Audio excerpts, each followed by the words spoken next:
This story needs a disclaimer. Any opinions, thoughts, or statements expressed in today's story are in no way aligned to the opinions of the channel, Talks of Thailand, or me, the narrator. That being said, please give the video a like, subscribe if you haven't already, and let's get into today's story.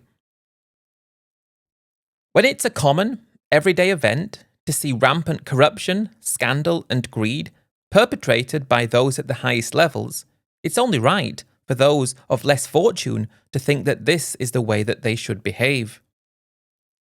In what other country is there such degeneracy on every single street corner? That's an exaggeration, of course it is, but in what other country is it so out in the open, available, yet also missold? The Philippines? No, it's different in the Philippines. In the Philippines, it's behind closed doors. You know where to go, you know where to look, but it's not as out in the open or as brazen as it is in Thailand. I want to talk about what happened to me in Thailand to give me these opinions, because I never considered that something like this could actually be possible.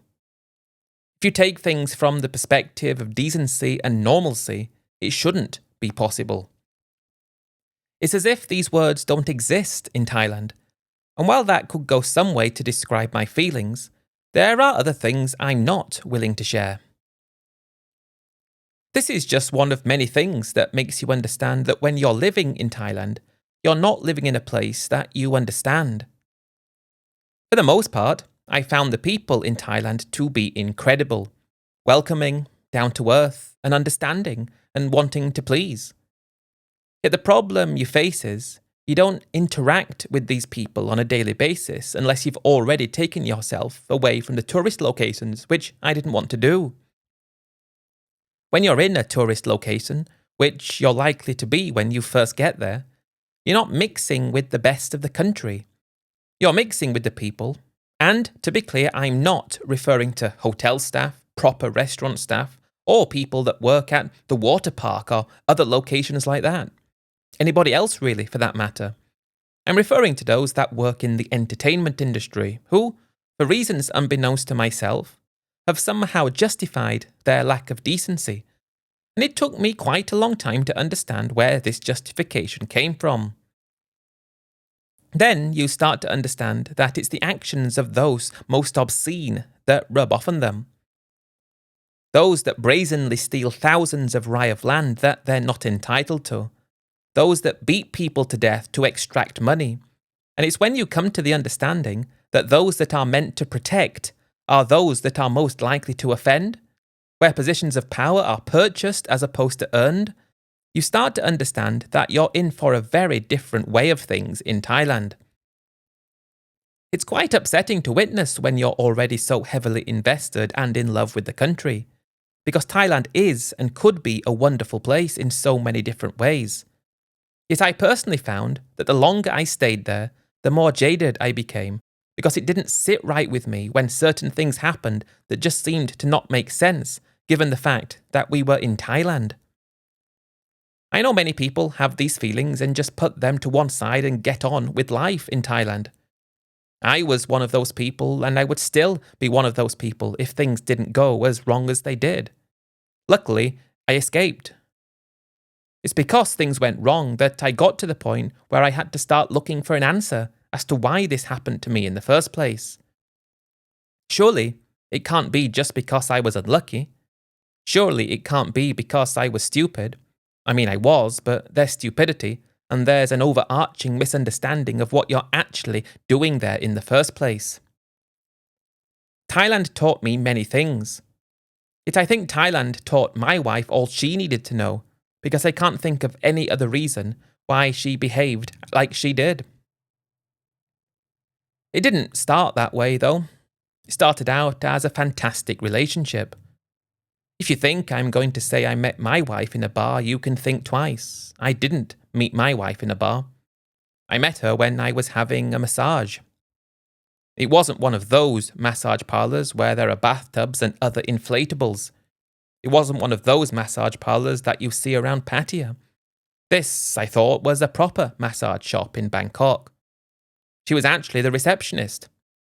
So after I was finished with my massage, I was speaking to her, paying my money, 200 baht for a good foot massage, I just thought I'd cheekily ask her if she wanted to go for something to drink with me. I was only there as a tourist, so I was asking everybody. I'd never had the courage to ask people at home to go out with me, but in Thailand I took an exact 180. If I liked them and the timing was right, I would ask, and if I was rejected, I'd smile and walk away.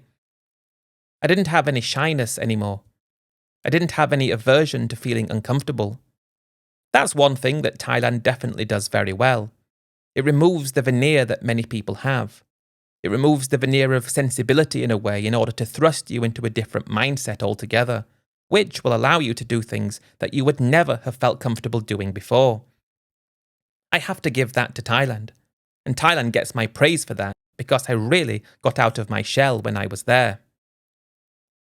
This massage place was on Sukhumvit Soi 4. Of course, I know what went along with that, and when I was meeting her, I didn't. At the time, it was different because I didn't know more than what I saw. It's one thing for me to be able to claim ignorance to the fact of where we were, the fact that I only had a massage and nothing else. I can claim ignorance because she was the receptionist, and it didn't appear like anything else was going on. You can't claim ignorance walking into a bar, because we all know what goes on with that. So I think I can be forgiven for this misunderstanding. It was just that. That's why I got myself into it. Asking to go for a simple drink, it was nothing more than me asking a normal girl to go and spend some time with me if she wanted to. It was meant to be in an environment where we both were getting to know each other. Not one of these guarantees like many people wanted in Thailand. At the time, I was 46 years old. I'd never been married before, but I'd been in a long-term serious relationship, but that stopped maybe 5 years before.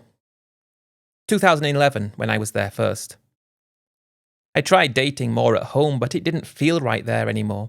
And also, things were changing, weren't they, back in the West, where you couldn't just approach someone anymore without being looked upon as some kind of creep or pest. The Western world was changing around us, and in Thailand, I think I built it up in my mind in such a way so as to feel like it wasn't the Western world. This was Thailand. But what I think I actually thought was that this was how the Western world used to be. I wanted my country to be like this. So I think I got pulled in somehow to the amazement of what you could do in Thailand. I always thought that what you could do there was because of a deep-seated respect for the West held by the country of Thailand. I made that huge mistake the first time I was there. I would never have considered throughout my time in Thailand the amount of vile racism that I would personally feel being thrust upon me by the country. Again, I'm not referring to normal people. I'm referring to those that make the rules. Thailand is a racist country, let's be clear. And while many people appreciate Thailand for that very fact, wishing that our own countries could be like that as well, I don't. There should be some kind of middle ground. The problem is, the West is too far in one way, and Thailand is too far in the other. There is no middle ground. Anyway, she did agree. Let's go for some drinks. So we left the place and actually crossed the road, walked up to Soi 7/1, and went into the second bar on the right. That was a place I liked and I'd been to a few times before. Laid back, quite small, and a pool table, and it wasn't that busy. Bangkok hadn't yet become the city it is today, and back then that was the start of everything for me, really. That evening, drinking with her. I'd already been in Thailand for a week. I had 2 more weeks left, and it was my first time there. I had quite a number of exciting evenings up until this night. This one felt different. For some reason, I wanted to get to know this girl more. I didn't have much Thailand knowledge at the time, and I always listened with amazement when she described where she was from, what it was like growing up there, the things she did as a child, and I thought about how different that was to what I used to do. The way she talked about things, even though she was 24, I was 46, nearly half my age, it was as if she was describing things like my parents used to describe things about what they used to do. So it felt like where she was from was really oldie-worldy, yet with modern conveniences that might not have been available 60 years ago. One drink led to another drink, led to a game of pool, and she was really good at pool, and I was. I loved playing it ever since I was a child, and while she wasn't as good as me, it was good to be able to have a proper game. I'd played pool with a number of girls during the previous week. Many of them were okay but not great, so I thought that was interesting, because it was just really fun. We left there and went to a restaurant on the corner of Soi 5, Thai food style place, few more drinks there as well, and it's not like I've just met a girl in a bar and what goes along with that. This is like I've met a girl in a proper place, and she seems to like me as much as I like her. And I wasn't going to be too forward and see if she would like to take things further because I didn't realise at the time that that's what she did. She was a receptionist at a massage place where I only had a massage. But you do get loosened up when you have more drinks, and she was getting more loosened up, and it was her who indicated that she was feeling tired and wondered where the hotel was. The problem then was what went from me liking her, talking to her and thinking about how to take things further, went to her doing that to me. And I'm waking up the next morning thinking that I've just found the person I want to spend the rest of my life with. As crazy as that sounds, that's actually what it was like for me. It just felt so right and real and proper. So because she was so forward the night before, I thought I was going to be more forward and said, well, I'm going to be here for another 2 weeks. What about if you spend the rest of that time with me? There was no indication that she wanted anything from me that morning, and I didn't expect that she would have because I thought she was a normal style girl in a normal style meeting. But she did say that she had to work, and if she didn't work, she wouldn't make money, which it made sense. So I offered to give her her salary as a replacement so we could spend more time together. I only had 2 more days in Bangkok, and I had plans to go to Koh Samui where I had a hotel booked. Then from there go to Pattaya where I had another hotel booked, and I was due to return home then. I walked with her back to the massage shop, and she said she needed to speak to the boss. Everything was arranged, all good, and then we were walking back to the hotel, and we've got 2 weeks together. And those 2 weeks were amazing, and if I look back at those 2 weeks though, that's when I understand what was actually happening versus what I thought was happening. I thought what was going on was 2 people who liked each other getting to know each other, seeing if there was that spark there which would warrant taking things to the next level. I thought I was getting to know her, what she liked to do, what she didn't like to do, what she wished for her future, what her hopes were, everything like that. And in turn, I was thinking that she wanted to find out that about me as well. I didn't pick up on the little questions that she used to ask. She wasn't blatantly trying to find out what I did for work or what money I had or things along those lines. But if I actually think about it, everything seemed to be directed that way. And when I think about it now, I understand. Because it's the same as how things are done in Thailand, isn't it? I'll talk about something that happened quite a long time later, even though it hasn't happened at this point yet. But of course, as I said, she became my wife. A few years go by and I had a particular visa to stay in the country, which needed a certain amount of money in the bank. And the problem in Thailand was there was never any leeway or understanding of marginal errors or anything. It was money or F off. No, well, I've got a wife here. No, I've invested money here. No, anything of the sort. You either have money or you F off. And I'm not saying that you shouldn't need to have money. But what I'm saying is that if you dip below the monetary requirements for a visa by the equivalent of 24 cents, there should be some sense of decency, some sense of character that makes you feel about Thailand in a positive light. But when you're declined for such a marginal error, a 4-day error out of 2 months, it really makes Thailand appear to be a vindictive and cruel place. I'm all for making exceptions. I'm all for goodness of your heart kind of thing. But it's things like that that made me understand where she got her ideas from and the questions that she was talking about. It was as if what was actually going on was so different to what I thought was actually going on. In a way, like I was just this cog in a machine of her life that she could turn. When she turned it, eventually something would drop out of it in terms of money.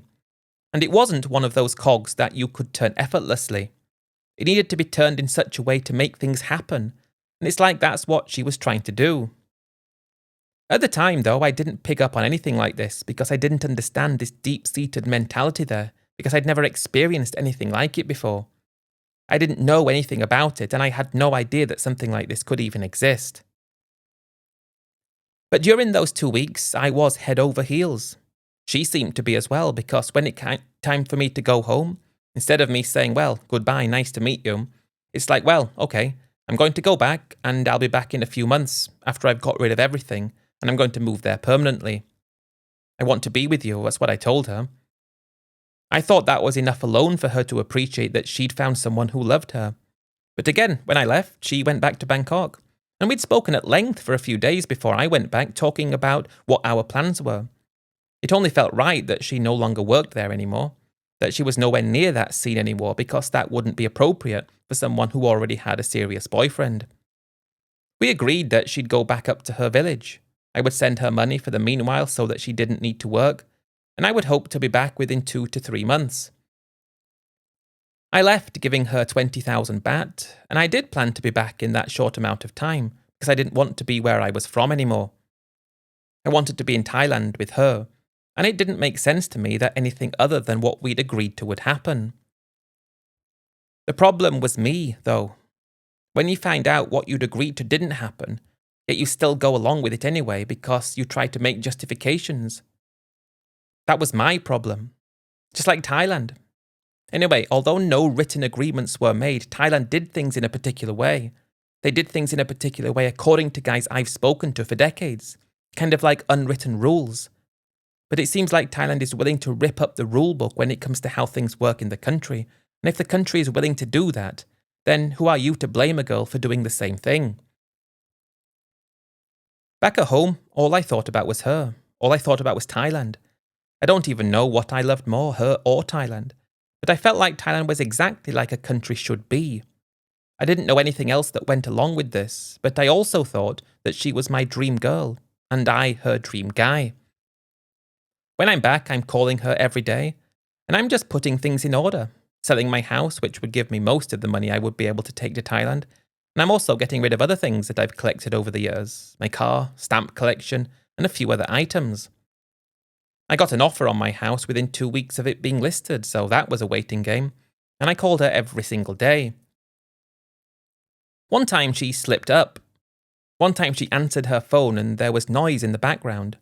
It was quite late at night, which was the time I called because she'd usually be in bed, relaxing. Not to sleep, just relaxing. But there was loud music playing, and then I hear quite clearly an English voice being spoken. And I think she was quite drunk, which is probably why she answered. And she just said she had to go back down to Bangkok for something, and she's going out with some friends. We spoke for 10 minutes, and I chose to leave it at that. But again, I hadn't come to the understanding that somebody would do something like that when the prospect of me being there soon, this guy that she said she loved so much, I didn't realise that she would act like that. That should have told me everything I needed to know, but it didn't. That should have been a warning sign to me, and it was a warning sign to me, but I chose to ignore it. And then from that moment on, instead of thinking, well, she probably never went back to her village in the first place. She probably just stayed in Bangkok all along. I didn't understand why that would be the case, because I was giving her enough money that she didn't need to do that. For her, it seemed like, well, she can get more money by working and getting money from me, so that's what she's going to do. But she already had enough from me, so she had no business doing that. I guess I was just blinded by an understanding of the country of Thailand and the mentality of certain people there. Because when I finally got all the money together, I was so excited to be going back to Thailand, to be starting a new chapter of my life with her, that although when I look back and see all these warning signs that were plain as day, it's like I didn't even notice them. I didn't notice that they were warning signs there because I hadn't come to an understanding of the country of Thailand yet. Obviously. Otherwise I wouldn't have done anything like I did. Going back to Thailand, though, was great. Everything I dreamed of ever since I met her. Actually being with her in the country, this amazing country that was so much better than where I was from. They seemed to respect people more than where I was from. Yet I don't know why I even thought that was the case. Because if you actually look at it for what it is, without trying to build it up in your own mind how you see it, it's so obviously so wrong. So obviously it was so wrong what I was doing. She met me at the airport, that was great.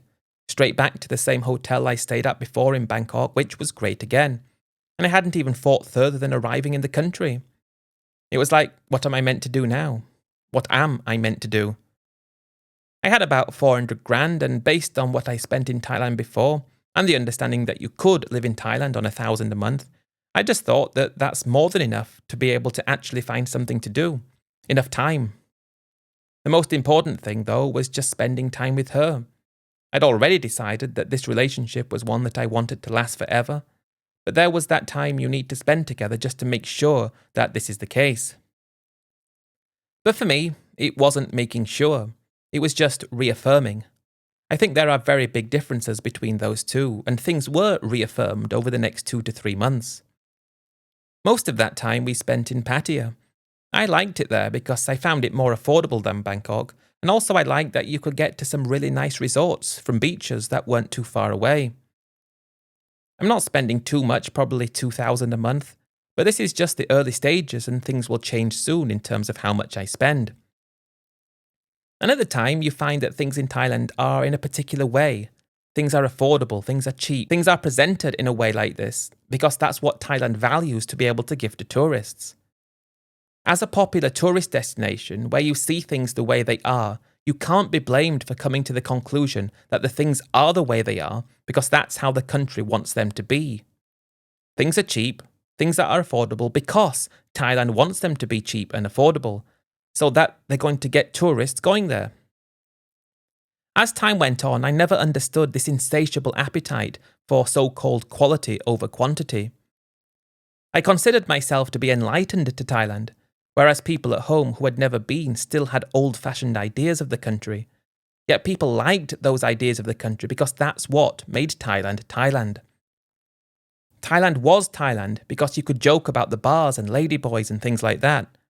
Thailand was Thailand because it was cheap and affordable. Thailand was Thailand because it was a bit of a place to go where if you were a certain type of person, people would screw their nose up. But you liked to see people screwing their nose up because you liked the discomfort that you gave to other people because you'd find Thailand and you loved Thailand and you wanted Thailand to remain the way it was. You relished the image of Thailand. You relished the image of Thailand and how Thailand was often thought about in a very one-sided angle, and you loved the discomfort that people would get when you told them that you lived there. You relished it because you thought that's how Thailand wanted it to be like. I think that's the biggest issue that I'm facing though, because I'm now in a relationship with someone that I think is a real relationship in a country that I think is a country that values the way it is. How can you blame me? How can you blame me for doing anything wrong here? I didn't know I was in a relationship that wasn't the relationship I thought it was. I didn't know I was in a country that wanted to be something it wasn't. Why would I have thought that would be the case? I got married to her not long after this. Probably another month goes by, and I was certain that this relationship was going to be a forever one. We did both the village thing and the registration of the marriage, and that was when I got my marriage visa for the first time. I combined getting the original marriage visa from Laos together with our honeymoon. That was somewhere that she said she always wanted to go, and I wanted to take her where she wanted to go. I guess I was lucky that she wanted to go to Laos because it was so close and she didn't want to go somewhere a lot further away. I found Laos to be very interesting. Similar in many ways to Thailand, yet it seemed to be devoid of people in certain places. You could be walking around a big town and not see anyone for 2 or 3 minutes. Walking around in the evening and there's no one there. It was really weird but interesting at the same time. I'm thinking that because I've spent time in Thailand now, I was thinking I was an old hand in Thailand, and that's quite embarrassing to say given the fact that I'd only spent less than 5 months there. But I thought I knew Thailand so well that I was able to compare it to Laos in a way that other people wouldn't have been able to do. I got my marriage visa, and once I had that, returned with her to Thailand, and that was when I got my bank account opened for the first time. That was a really exciting experience because again, two-faced Thailand. How easy was it to open an account back in Thailand then compared to all this nonsense that we're hearing about today in the news? In my country, it was a lot more strict to open an account. You had to go in with proof, 2 proofs of address, ID, and then they had to do credit checks and things like that to open certain accounts. And I always felt that that was overreaching in what a bank should do. I get money laundering as a problem, but maybe stop the crime before someone has a chance to launder the money? That would be what I would say. If you can't stop the crime, then don't make everyone else's life difficult to catch the small amount of people who might be doing something wrong. It's insane. But again, I really, really valued the country of Thailand for just how easy it was to open an account. You needed your ID, passport therefore, and an address. But they didn't need any proof of an address. You could just give them any address and that was it. Then you could deposit money. They didn't ask you where you got the money from. At least at the time they didn't. I'm not sure about today. It's been a while. But they didn't ask you anything. It was exactly like it should have been. It was effortless and easy. And again, why wouldn't I think that this was happening? Because this is what Thailand valued. Thailand valued the ability for people to just do things easily as opposed to adding all this red tape. That was one of the reasons I made a decision to move to Thailand as quickly as I did. Mainly for her, okay, but also because of the love of the country. But another huge reason, maybe 25% of my reasoning, was the lack of red tape when it came to doing basic things that in your own country were so strenuous and annoying that you just didn't want to deal with it. I had no idea that Thailand would move along this path, because it seemed that they respected things the way they were. I honestly think that Thailand is shooting itself in the foot. By making all these things harder, each of these things, it's like in a way removing one of the things that made the country as good as it was. I think fewer expats are going to be moving there from certain countries, and the makeup of the country is going to change so much that it will be unrecognisable in 10 to 20 years. When I say that Thailand's days are numbered, I don't necessarily mean in terms of the country itself, but I do believe that Thailand's days are numbered for Western expats in the country. How insane is this, though? The last time I opened an account in Thailand, I had to sign a form to say that I wasn't American. How can the American government have Thailand get foreigners not from America to fill in a form to say they're not American? But Thailand did that. But the very fact that I was getting away from that sort of thing, I do feel like many of the expats who spend time in Thailand around this time really feel let down by that and cheated. It shouldn't have changed. We found something we loved and the rules were always changing, and never for the better, always for the worse. Money in the bank for the extension, we found a place to rent in Pattaya. Then the routine was about $1,200 a month, and that included everything that I thought we needed. My now wife isn't working, I'm paying for everything in the relationship, and I'm not giving her any money. She's never asked for money, never demanded it, and never indicated that she wants anything from me other than the arrangement that we've already got. She could ask me in the morning if we could go out for lunch. She could say where she wanted to go and I would say yes and we'd go and I'd pay for it. A few weeks go by, maybe she wants a handbag for 1,000 baht and I'd buy it for her. 2 weeks later she might want some makeup, 2,000 baht, and I'll pay for that. Don't have any problem with that, and I thought that's how the relationship was going to be. I couldn't understand why she would actually want physical money. She didn't have any kids, by the way, so she didn't need to support them. But it was after I'd been with her, this is married, by the way, for a good 4 months, when one day she was looking particularly miserable, and she just said to me, "Why you no give money me? For I give money wife, you no give money your wife." I have to say it that way because that's the way she said it, for realism's sake. And I just said, "What do you mean? I give money to you every single second of every single day because you're living in the place that I'm paying for. I'm paying for everything, therefore I am giving money to you, although I'm not actually giving you physical cash. Sometimes I'd need money for things," she went on to say. And she wasn't able to explain or give any examples of what she might need money for. "Sometime I want buy my own thing." "What do you have in mind?" She was my wife, bear in mind, so I was open to hearing about what she wanted to talk about. And I'd already told her what our monthly budget was. So I said I'd give her 15,000. Let's say the budget was 60,000, so that was 25%. She was going to be getting 25% of the budget, and I guess at this point, you're probably going to call me a fool, because when it came time to pay rent the month after, I expected her to pay 25% of the rent. I expected her to pay 25% of the bills, 25% of the meals we went out for. Not every time, but she'd pay for 1 in 4. Yet when this was apparently not going to be the case, she said, "Why I pay for this?" "Well, what am I giving you this money for then?" That was when she said she wanted to send some to her family. Now the problem was I was married. I did love her so much, but this didn't make sense to me because she didn't need money, because she didn't have to pay for anything. She wanted to be able to go out and buy things for herself, yet this was over and above everything that I was paying for. We went out, I still needed to pay. I pay for everything. And she was getting this on top. So that means that the budget is a lot more money, and regardless of how much I hated this after I found it out, I still just went along with it thinking, I'm new to Thailand, never mind. But now, if I think about it more and think back, it's as if that's similar to how things work in Thailand, isn't it? The way that you get to do your visa every single year. I've already done it once, why do I need to do it again?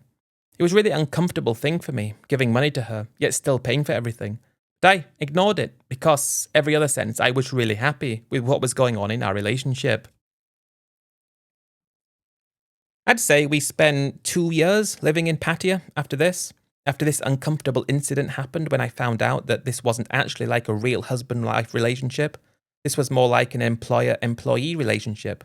Yet I completely ignored that fact that this was happening because I think I still loved her, and I still thought that she loved me in a different way because she acted as if she did. It was in the 3rd year, though, in Pattaya, when this visa incident happened. For whatever reason, my 400,000 in the bank, which I kept in one particular account for the visa alone, I used it occasionally for certain things, and there was just over 400,000 in it. I didn't check it often. Then the ATM card fee came out, 100 baht. 100 baht for the year. Didn't think about that, and that took the balance down to 399,999 and a bit. A few satang on the end. I'm missing a few. I basically had all the money there, but this marginal amount of money they didn't even make coins big enough to represent. Yet, no leeway was given at immigration. You've gone below it. Yes, the bank took an ATM card fee, I didn't think about it, I forgot. Can we just gloss over this for the sake of my sanity and the relationship I have with my Thai wife who is from your country? Up until then, I had no Thailand-based opinions, other than the fact I thought it was a great country. But this instant started me down the path of really looking into the country a lot more, understanding the mentality of how things work there and how different it was to what I was used to. This minor incident, tiny problem that I had, which should under any normal circumstances have been seen as an unfortunate incident where an exception needs to be made, turned into me completely losing control in immigration in Pattaya. I went crazy because it's the way that the immigration officer, who was a woman mind you, looked at me with sheer contempt. She looked at me like I was nothing. She looked at me like you don't meet the rules, you can't have it. And I just couldn't understand why there was no sense of decency there to allow this minor thing to slide, and I'd make sure it never happened again. She was turning her nose up at me. It was as if this sense of authority that she had over me was sending her on a power trip, like being able to completely ruin my day and probably my whole week and annoy me to the point that I'm going to need to go out to the country to get another marriage visa. I didn't know I could have done a 60-day extension because that wasn't advised to me that I could have. But the very fact that of me having to jump through all these hoops, and they had no care in the world to that fact, it really aggravated me, and I started down my investigative phase of Thailand. Is this country actually like we all think it is, or is it not? Even though all this has happened, the thing that happened that made this so much worse was that my wife was sat there, behaving like this immigration officer was somehow the most important person in the world, being as polite as possible, not having my back, not being in my corner, just saying that's how it is, you can't do anything about it. Maybe we can't do something about it, but some wife of mine should have been equally as furious as I would have been because of the indignation caused to her husband. She wasn't furious and she didn't care. So why I didn't see that for what it was, why didn't I see the fact that she didn't care that this immigration officer was basically treating me like nothing? I'm her husband, she should care. Why didn't I see there and then that she didn't care? And she was just at work, really. My wife, that was. She was at work. As was the immigration officer. She was at work as well. And I get it that it wouldn't necessarily be her decision to make an exception, but she could have been apologetic and maybe called her manager over to explain with a smile that in Thailand, we don't give an F about you. That was a very bitter pill to swallow. So I had to leave the country, get another visa, go back, and I couldn't bring myself to go to Pattaya immigration again because I viewed them as the Antichrist. So I moved to Bangkok. I was getting a bit jaded about Pattaya as well. I mean, I loved it at the time. It was still great. But where are we now? I don't even know, 2014 maybe, and we moved to Bangkok, rented somewhere there, and continued on. But now, my eyes are opened to the country of Thailand. My eyes are open to the racism that goes on targeted at foreigners in the country. And I'm not talking about petty racism. I'm talking about institutionalized racism, which I always thought was so hypocritical. I never understood how someone could be racist. I never understood how a Thai person could be racist because it really didn't make any sense to me. I don't know.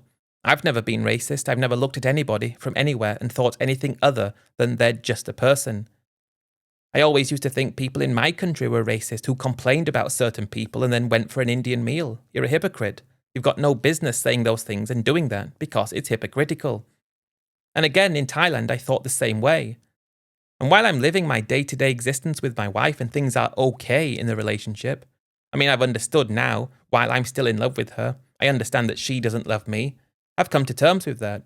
I've come to terms with things and I haven't spoken to her about it in that way because it felt like there was no point. But I was able to live a more comfortable life when I finally admitted to myself what this was all about. Yet the more I stayed in Thailand, the more upset I'm becoming about the fact that regardless of what I'm doing there, regardless of anything, I will always just be a Farang. When you're living in Thailand, you're always privy to the news that's going on all the time in the country. And there's always some case happening somewhere where huge sums of money have been misappropriated, where somebody has done something they shouldn't have done, and instead of going to jail, they just get transferred to a different department and everything is hush-hush. The Red Bull guy who killed the policeman and got away with it. Imagine if I'd ploughed down a policeman in my Ferrari, I wouldn't have got away with it. And all kinds of things that you see in Thailand, which just goes to show that money is king. Of course, in most countries, money is important. But in certain countries, you can't run over a policeman and get away with it, regardless of who you are or where you come from. And when you see it every single day, things going on like this, all the time, there's always something happening somewhere where someone's done something to get money, you do start to feel like perhaps this is just why my wife is behaving the way she is, because she feels like it's her job to get money out of me, as opposed to live with me in a loving relationship. We've been living in Bangkok for a year, and while I'm still giving my wife money every month, which is very, very painful to do, I started to add up the fact that I'm giving her 15,000, but then I'm also paying for the place to live, which was 15, and if I had somewhere just myself, that could have been 10. Plus extra bits when we go out together that I'm paying for. My money's going down, I still have most of it left though. She's not just costing me 15,000, it's probably closer to 25,000 a month. That's for everything. That's when you start to think that she doesn't love me, she doesn't care about me, she doesn't respect me. Why am I paying this money? Because that 25,000 I could go out, at the time probably not anymore, but I could go out and have a good time 25 times in a month for the same amount of money, by myself, without her getting in the way. I'm starting to fall out of love with my wife because of this. And I remember something that happened around this time because it was my 50th birthday, and it was because of my 50th birthday. My wife said she wanted to buy me something very special for my 50th. She said this about 6 months before it was my birthday, and I'm thinking, oh, that's very nice of you. I don't really need anything from you because it's fine, it doesn't matter. When she says it, I think, what does she mean by very nice? When it's her birthday, I might spend 20 to 30,000 on her, so a fair amount of money really for her birthday. Because of that, she's saying something really special, and she's saying really, I'm thinking maybe she means more than that. So she just said that, and I'm thinking, oh, she might save 2,000 a month out of the money I give her, and then she'll have 10,000 maybe, and she'll buy something with that. But after I didn't say anything for half an hour, she said, would it be okay if you gave me some money so I could buy you a really nice birthday present? I want to buy something amazing, she said. I told her if I must, but it's not my birthday yet, so let's talk about it later. Remind me at the time. I thought that was very weird. And I was, as I said, already at this moment falling out of love with my wife because it just appeared to be not the sort of relationship that I wanted it to be. It wasn't a relationship of mutual respect and understanding. But sure enough, about a month before my birthday comes around, she says, I really want to buy you something, so I want you to give me 100,000, and I want to buy something amazing for your birthday. I had to pause for a second when she said 100,000 baht. That seemed like an awful lot of money for a birthday present, but she insisted, saying that I want you to have a really great birthday. My twisted mind is thinking all kinds of things that she's going to do. Maybe I'll wake up one morning and there'll be 50 bar girls in the room. Joking aside, I would never have thought or wanted that. But I'm thinking I'll just go along with it, see what she comes up with. It must be something very special if she wants that amount of money, so I actually agreed to give her this, on the understanding that it was for my birthday. Throughout the next month, I'm thinking I wonder what's going to happen. I'm not really giving much attention to it, really. Actually, I'd forgotten about it. But when my birthday came, she had a present wrapped up. She had a small smile, she handed it over, and I opened it, thinking I can't wait to see what this is, only to see that she bought me an iPhone 6. I opened the box, wondering if there was any gold inside or something else, because I can't remember what the price of iPhones were then, maybe 20,000, maybe a bit more. And there was nothing else. And she said, "Oh, there's something more later, don't worry about it." So I calmed down and I think, okay, let's see. I'm thinking, basically, has she just bought an iPhone for 100,000, but I wanted to wait and see. So the evening comes and she takes me out for a meal. Really nice restaurant, I think that was 4,000. And I'm waiting patiently for this other gift, and she said that was coming. I wasn't going to say anything else, and after that, we went for some drinks. She paid for those, maybe 1,000 baht. And then we went home and that was it. Woke up in the morning understanding that she had absolutely no desire to buy me a special gift for my birthday. She just wanted to earn the commission for buying me a gift. I had to talk to her about this because that was offensive. I told her I gave you 100,000 baht, where's the rest? Oh, I sent it to family. You did what? My family need money, so I sent for them and I got you a really nice gift like I promised. The fact that she was saying this with such a straight face, not thinking that this was the most absurd thing ever, it really made me take yet another step back and think, where am I and what am I doing? Again, I have to make a Thailand comparison. It's like you give a year of your life to Thailand and all you get in return is a stamp in your passport to say, yo, you can stay for another year. Then you give another year to the country and then you get the same again. It's a never-ending rotation. But for the rest of that day, I was just so disgusted by the fact that she'd done that. And I think by lunchtime she'd already understood how angry I was about it, and she just said that it was important for her family.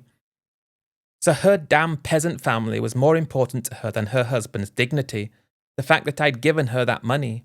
I mean, I knew full well what was going to happen, but I wanted to see it for myself with my own eyes. And she used my birthday, my 50th birthday, which was meant to be special, according to her. She used that as an excuse to get money out of me for her family. That was a new low that she'd sunk to. It was completely unbelievable. And the funny thing is, I've heard other guys saying the same thing. A guy I knew, a lot younger than me, he was a teacher. His girlfriend said she wanted to buy him a nice gift, so he gave her 5,000. Bought him some 2,000 baht trainers and pocketed the rest. This is not uncommon. So if your girlfriend asks for money to buy you something, either say no or F off. The allure of Thailand has definitely worn off by this point. I'm noticing really disturbing changes in many aspects of life there. It's not just the little things that you pick up on every now and then anymore. It's the things you witness whenever you need to do anything. I'm noticing people coming in from different countries a lot more than before, and while for the most part this isn't an issue, it's causing more difficulties in certain parts of the country where I liked to go. Thailand doesn't seem to be doing anything to rectify what's going on.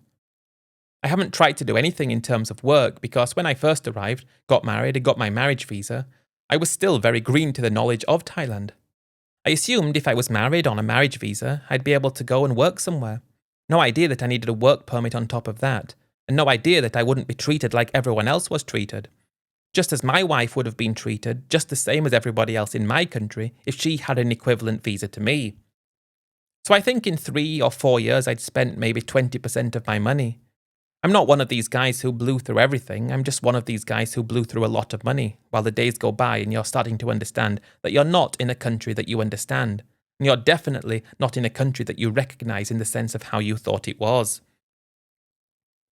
You see protests happening in Thailand all the time, and it got to the point where I just closed my mind to Thailand. I'm living in Thailand, I'm with my wife, I'm happy with her, sort of.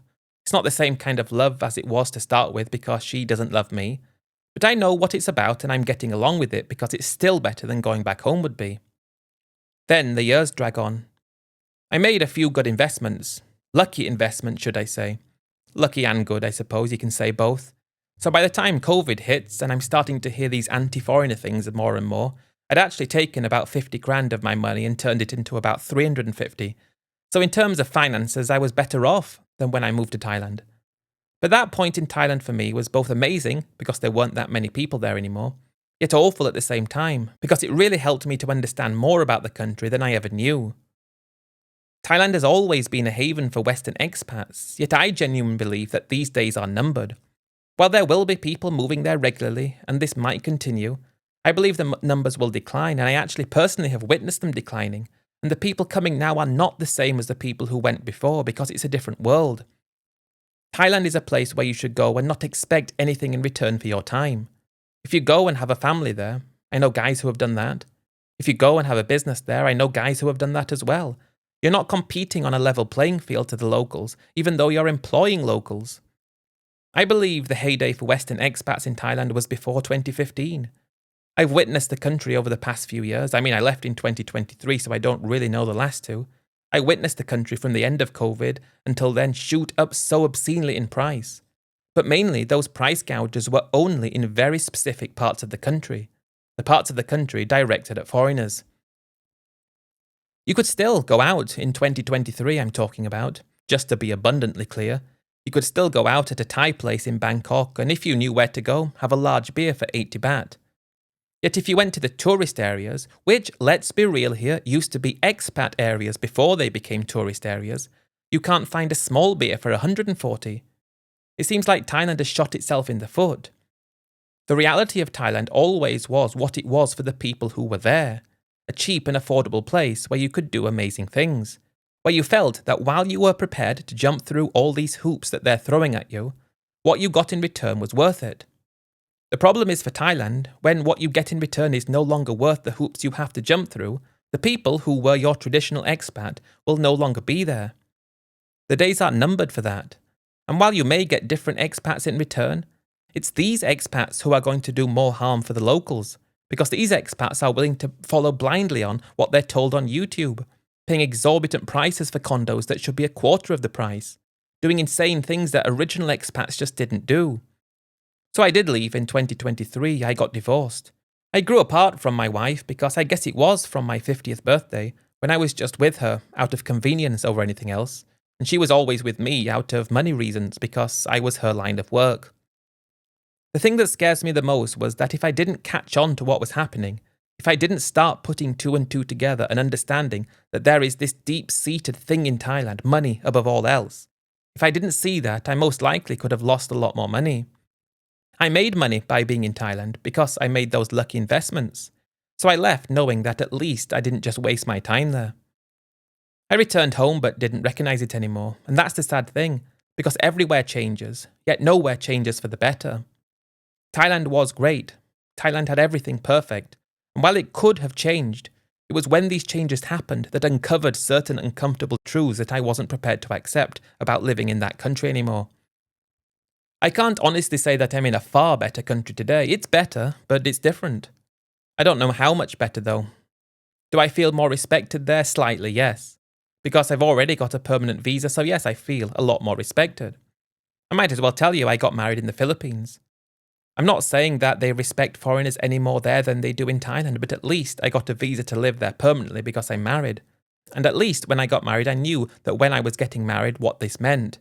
I was under no illusion that this was real love. So let's see what the next chapter of my life holds. The Philippines is not without its problems, it's not without its corruption and scandals and greed, but at least I knew the truth going into it. Whereas in Thailand, I didn't.